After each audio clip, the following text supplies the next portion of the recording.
Shalom saudara yang kasih Tuhan, mari kita tunduk kepala kita berdoa. Bapa kami dalam surga, Bapa yang baik yang kami kenal di dalam nama Tuhan Yesus. Sungguh kami mengucap syukur kepada Tuhan, jikalau hari ini kami diberi kesempatan untuk berdoa dan mendengarkan firman Tuhan.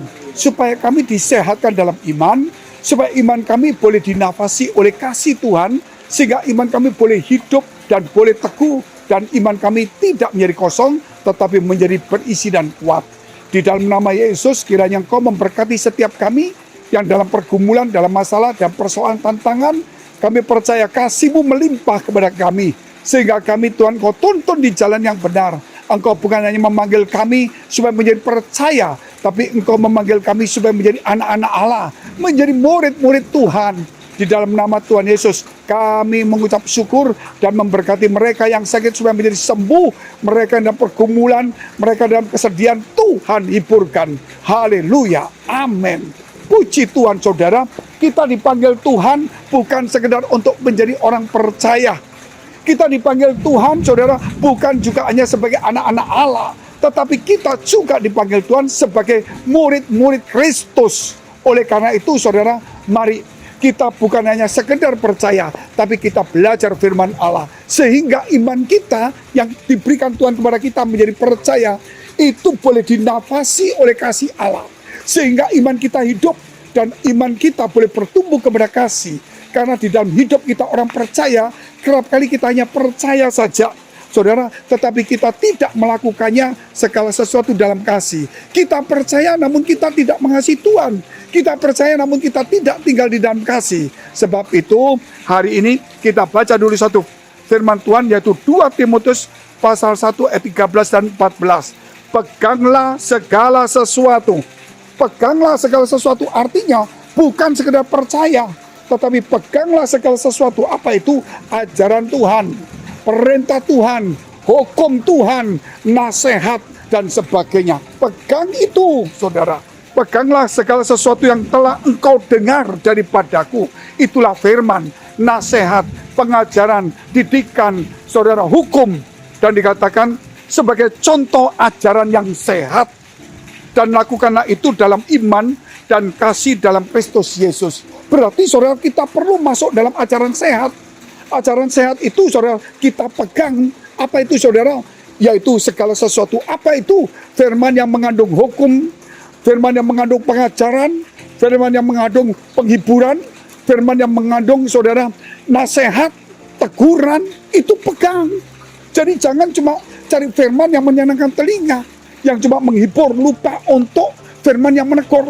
Begitu ada firman teguran kita menolak. Firman nasihat kita nggak perlu nasihat. Firman yang mendidik, oh nggak perlu. Kami nggak perlu belajar, nggak jadi pendeta. Saudara, ini kesalahan. Oleh karena itu mari kita saudara lihatkan. Jadi supaya dikatakan lakukanlah itu dalam iman dan kasih dalam Kristus Yesus. Berarti iman kita itu perlu dinafasi kasih. Kalau iman tidak dinafasi kasih, iman menjadi kosong. Karena kasih itu berkorban, kasih itu melakukan, kasih itu bertindak sesuatu, saudara, yaitu tidak untuk mementingkan diri sendiri. Tetapi kalau sekedar iman tanpa kasih, iman cenderung akan membuat kita menjadi orang yang egois, orang yang sombong, merasa beriman seperti orang Farisi dan ahli Taurat yang kemudian menghakimi orang-orang saudara ya pemungut cukai. Saudara, dia merasa tidak berbuat dosa, menjauhi dari kejahatan, tapi dia menjadi sombong, tidak mau melayani, tidak mengasihi orang yang susah. Sebab itu iman perlu dinafasi kasih. Sehingga dikatakan peganglah segala sesuatu itu yang telah diajarkan menjadi ajaran yang sehat, yaitu dari iman di dalam kasih Yesus Kristus. Jadi segala sesuatu yang kita kerjakan, jangan sampai kita melakukannya tanpa kasih. Jangan sampai kita melakukannya hanya kewajiban. Ingat dikatakan, saudara, kalau kita tidak kembali ke kasih semula, atau kalau kita suam-suam kuku, maka dimuntahkan. Oleh sebab itu Tuhan ingin supaya kita masuk di dalam kasih itu sendiri. Kita lihat satu ayat kemudian, peliharalah harta yang indah yang telah dipercayakannya kepada kita oleh Roh Kudus yang diam di dalam kita. Jadi kita harus memelihara apa itu saudara? Firman itu adalah harta yang indah. Firman itu yang menjadikan alam semesta dan segala sesuatu. Firman itu menuntun hidup kita, membawa kita sampai ke surga. Itu harta yang indah. Kita harus, saudara, pelihara firman itu. Bukan cuma didengar, diabaikan, tapi dipelihara. Orang saudara kalau tahu memelihara, seperti tanaman ini dipelihara. Disiram, dikasih pot, kasih pupuk, supaya tumbuh. Nah, iman kita juga sama, mesti harus dipelihara. Firman yang kita dapat harus dipelihara, supaya bertumbuh terus, saudara. Haleluya. Dan dikatakan firman pelihara yang telah dipercayakan kepada kita oleh Roh Kudus yang diam di dalam kita. Jadi dipeliharalah, karena Roh Kudus ada pada kita. Maka firman itu juga, saudara, akan dinafasi oleh Roh Kudus, dinafasi oleh kasih. Sehingga, saudara, itulah namanya pelihara. Ketika kita memelihara iman itu, maka saudara, iman itu akan tumbuh dan iman itu akan berbuah. Sebab itu tidak sedikit orang yang kemudian kehilangan iman. Tidak sedikit orang yang mengabaikan iman. Tidak sedikit orang, saudara, yang sudah meninggalkan atau kehilangan iman itu. Bahkan iman itu telah dijual, saudara, untuk apa? Harta. Karena dia menganggap bahwa iman firman itu bukan harta yang indah, yang tidak perlu dipelihara. Akhirnya cuma dijual, ditukarkan dengan harta dunia. Sebab itu, hari-hari seperti ini, orang-orang Kristen sudah masuk di dalam dunia akhir zaman, di mana dunia semakin sukar, orang mencintai dirinya sendiri, menjadi hamba uang, saudara, suka berkhianat, ya, suka menjelekan orang, tidak mau berdamai, garang, dan sebagainya. Tinggalkan itu. Kenapa? Karena kita harus kembali kepada kasih. Kasih itu sopan, mengasihi, mengampuni, dan sebagainya. Haleluya.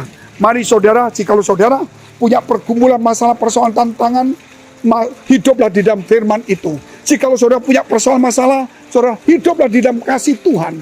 Maka kasih itu akan membuahi imanmu, sehingga imanmu itu boleh bertumbuh dan Tuhan memberkati hidupmu. Saudara, mari kita tunduk kepala. Bagi saudara yang dalam pergumulan masalah, persoalan, tantangan dalam pekerjaan, rumah tangga, karir, studi, ekonomi, keuangan, maupun perjodohan masa depan, saudara, dekapkan kedua tanganmu di dadamu. Jikalau saudara sakit, tumpangkan tangan bagian sakit. Dan saya akan berdoa di dalam nama Yesus, biar kasih Tuhan, imanmu yang dibosi oleh kasih Tuhan, imanmu yang dibosi oleh Roh Kudus, biar bertumbuh dan biar kau menjadi sembuh dan pulih dalam nama Yesus.